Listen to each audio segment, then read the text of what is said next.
Baik, assalamualaikum warahmatullahi wabarakatuh. Jumpa lagi bersama saya di Firdaus Channel. Oke, bagi teman-teman semua yang baru menemukan channel saya, silahkan di subscribe ya, supaya kita lebih bersemangat membuat konten-konten yang bermanfaat di seputar roda 2 tentunya.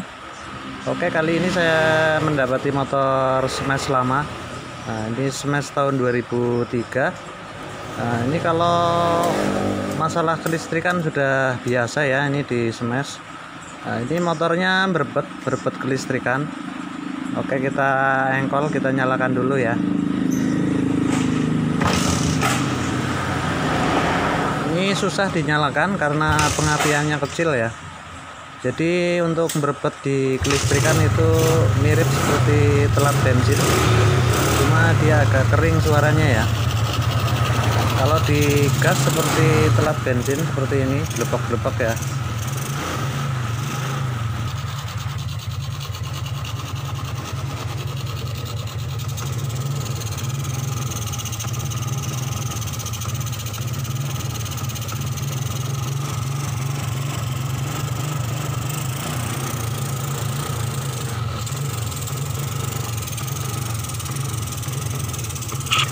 Ini kita lihat di avometer, pengisiannya kecil sekali. Jadi untuk setrum yang masuk ke pengapian atau CDI tentunya kurang ya. Akhirnya motor berbet.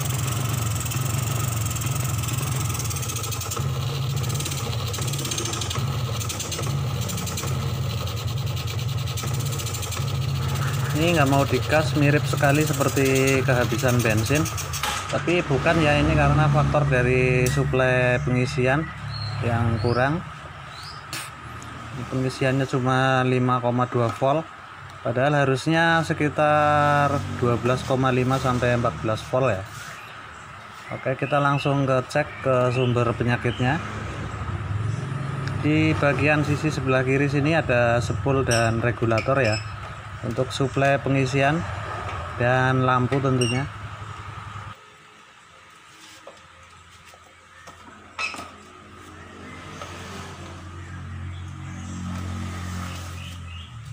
Ini di posisinya di atas gear depan ya. Di sini ada regulator.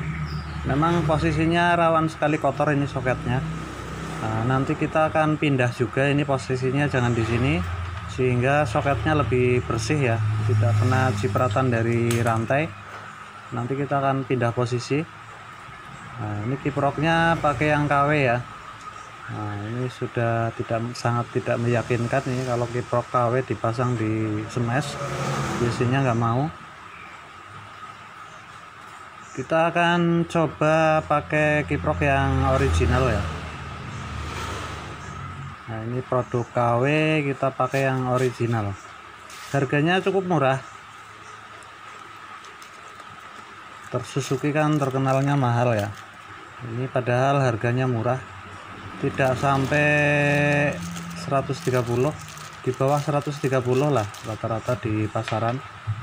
Oke, kita langsung pasang. Kita akan coba seperti apa ya, apakah berhasil. Kita akan nyalakan motornya.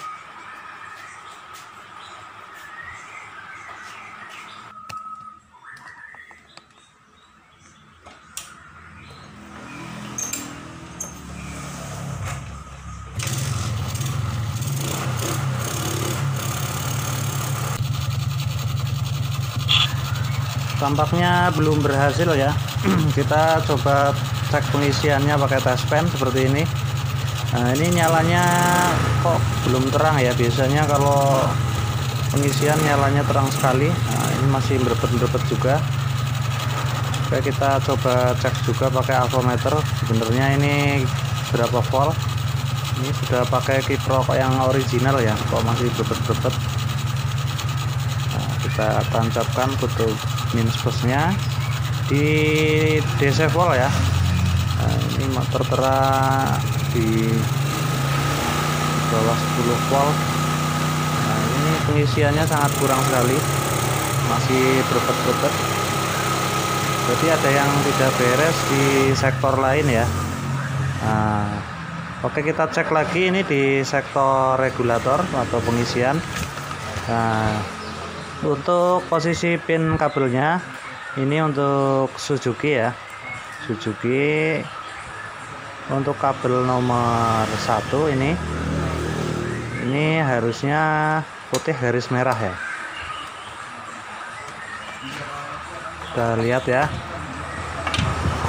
ini nang kabel nomor 1 sebelah kanan atas itu.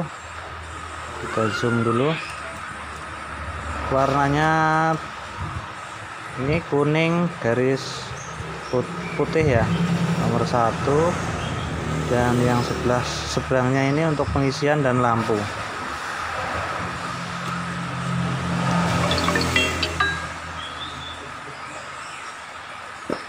Tapi ini ada yang nggak beres ya, posisinya kayaknya bermasalah ini. Ini menurut tabel seperti ini ya, tapi ini saya akan pindah saja ini posisinya.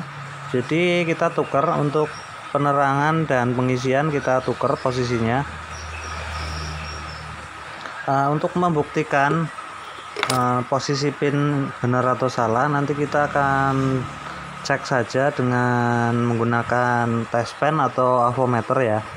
Pada prinsipnya untuk pengisian itu lebih besar voltasenya daripada untuk lampu lebih kecil. Ingat ya, arus yang dari spool ini berupa AC volt. Nanti untuk pengukuran kita coba nyalakan. Kita coba nyalakan dengan test pen dulu ya. Pasti untuk pengisian harusnya lebih besar ya, harus lebih terang kalau pakai test pen. Nah, tapi ternyata ini terbalik ya. Ini yang buat lampu ini malah lebih terang, dan ini yang untuk pengisian malah lebih redup. Nah, jadi harusnya yang ini lebih redup, ini yang kuning harusnya, dan ini untuk pengisian harusnya lebih terang. Tapi ini terbalik, padahal posisi kabel dari dalam spool ini enggak terbalik ya. Secara warnanya itu benar, jadi belum dirubah-rubah. Kita coba tes dengan test pen ya. Kita atur posisinya di skala AC volt. Kita lihat berapa AC volt untuk tegangan. Ini yang pengisian dan lampu ya, AC volt.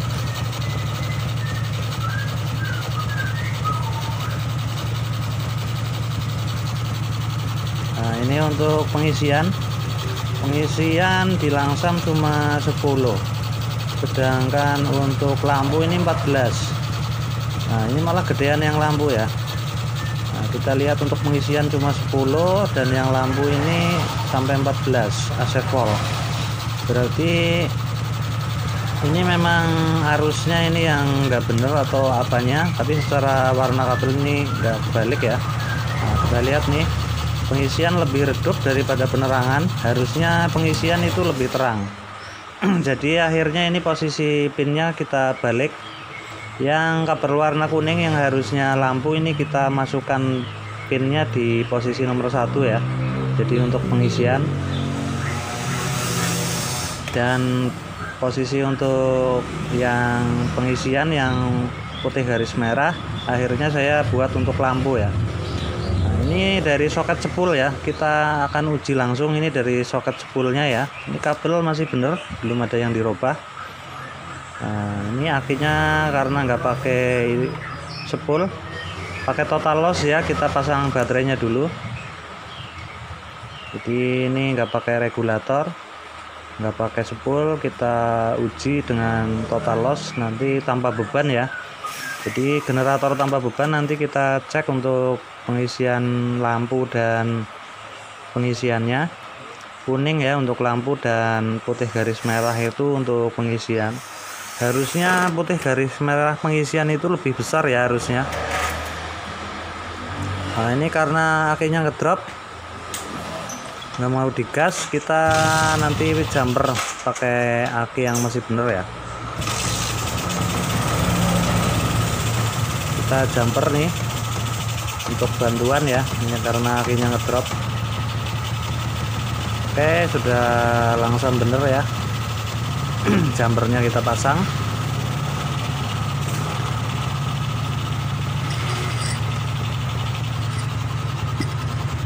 Tuh aki jumpernya di bawah. Nah, sekarang kita bebas mengukur generator tanpa beban ya. Ini soketnya sudah saya lepas, yang dua kabel warna kuning dan warna putih garis merah. Kuning lampu, putih garis merah itu pengisian. Kita cek pakai test pen. Nah, ini yang kuning harusnya lebih redup, ini malah lebih terang ya. Ini kuning, yang ini putih garis merah.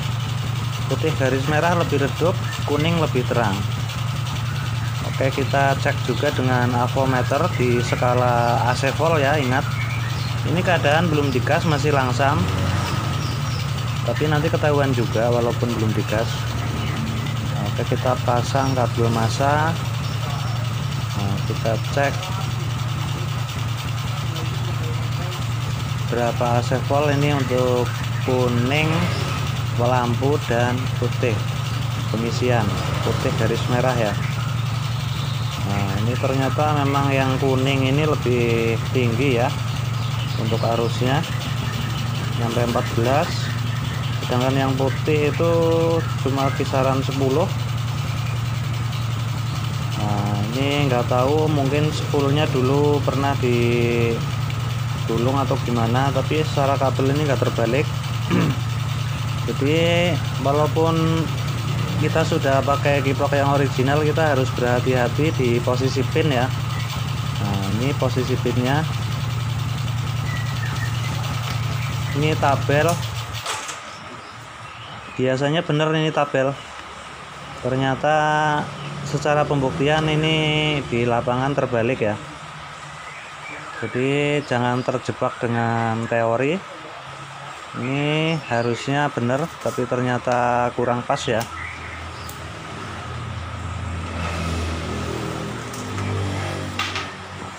Ini posisi kiproknya nanti kita akan pindah ya. Ini kiprok yang lama, merek Fukuyama. Biasanya sih bagus, cuma kurang awet. Biasanya malah overcharge kalau Fukuyama ya. Nah, ini posisi kiproknya nanti akan kita posisikan di atas. Kita cari ya yang lebih aman lah dari cipratan ini rantai. Tadinya di sini ya rawan. Posisi yang paling enak kita taruh di baut tangki bagian bawah ini ya. Kita numpang saja di situ. Jadi posisinya lebih tinggi.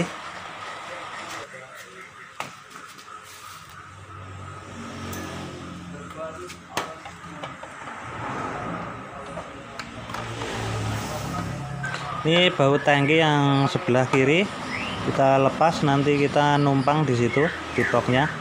Nah, jadi posisinya lebih tinggi ke atas, lebih aman lah dari cipratan-cipratan kotoran ya dari bawah ini, dari rantai.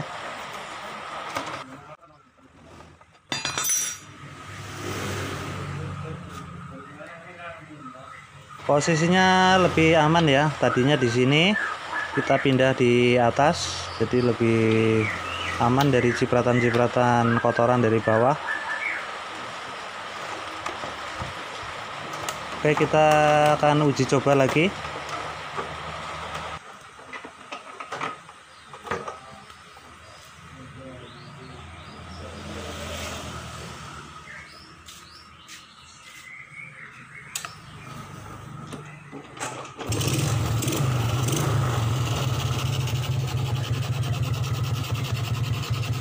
Ini aki belum terpasang ya, jadi ini terminalnya saya copot, nggak pakai aki istilahnya, tapi ini bisa menyala normal. Kalau digeber ini nggak berbet ya.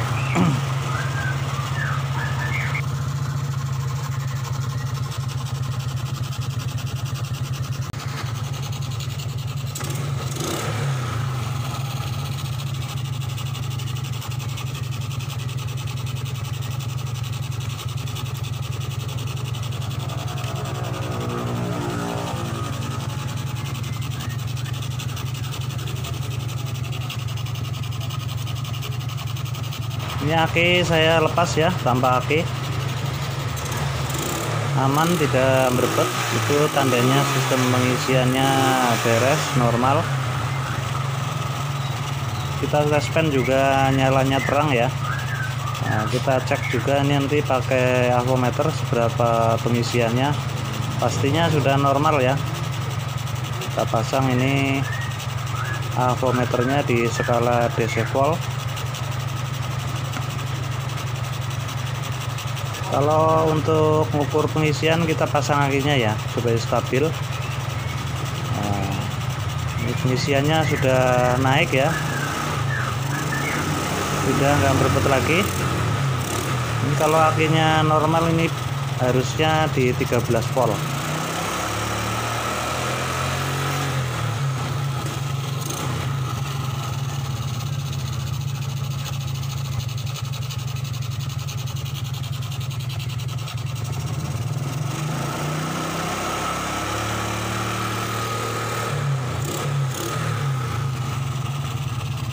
Baik, terima kasih yang sudah menyimak, semoga bermanfaat. Assalamualaikum warahmatullahi wabarakatuh.